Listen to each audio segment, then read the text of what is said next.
Maqedonci, koleg nga Kuvendi e Qeveria e Kosovës, përfaqësues e drejtues të institucioneve të shtetit, oficer ushtar e polic, zonja dhe zotri, motra dhe vlezër, që prej 29 vitesh, dita e fundit e janarit për çdo vit,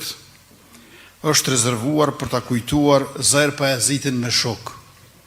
një ndër personalitetet më të shquara dhe më të veçanta në luftën për shlirimin e Kosovës. Në respekt të kësaj tradite tashmë të institucionalizuar,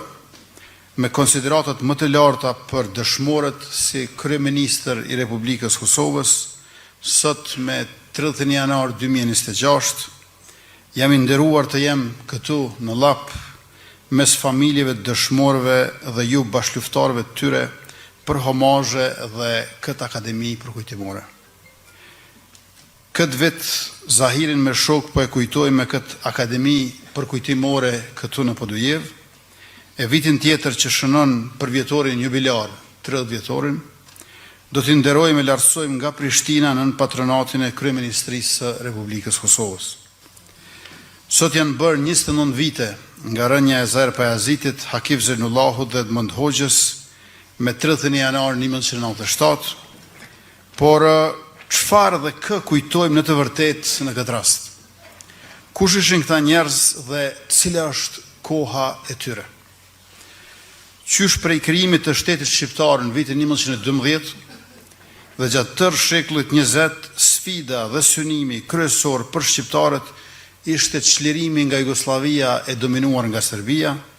dhe bashkimi politik me Shqipërinë.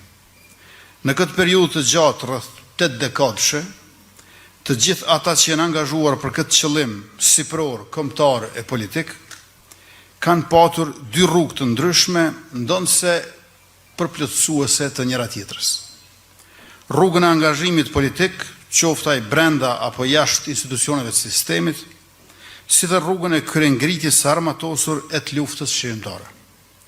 Në të dyja këto rrugë, historia e ne shqiptarëve ka mbajtur shënim për ngjarje dhe personalitete që jo vetëm me veprën, por edhe me jetën e tyre, i kanë shënjuar të gjitha udhëtimet nëpër to. Njerëz që me angazhimet e tyre totale, me dedikimin e plot të vetes së tyre, në kuptimin politik dhe njerëzor, janë përkushtuar për lirinë e dheut tonë përbashkët, si vendi ku secili njeri mëson ta doj botën. Në aktin e dekadës, kur kulmoi përpjekja e shqiptarëve për shlirimin e Kosovës, në 10 vitet e fundit të shekullit 20, individ dhe grupe shokësh të organizuar politikisht dhe ushtrakisht rreth ushtrisë shqiptare të Kosovës, e përmbyllën kapitullin aq të vështirë dhe të lavdishëm të luftës për liri. Zona e Lapit, e cila kishte qenë aq e pleshme për organizatat ilegale, nga qeta e Lapit e Tutje, ja dha Kosovës një prej grupeve më së miri të organizuara të UÇK-s, grupin e Zair Pajazitit me shok, që në vitet e luftës u shumë fishua në zonën operative të Lapit. Nga oda e Sabit Zejnullahut, ku zhvilloheshin takimet e këtij grupi, deri te kjo akademi përkujtimore sot në teatrin e qytetit në Podujev, djemt dhe vajzat e Lapit kanë lënë mbrapa një histori vërtet të jashtëzakonshme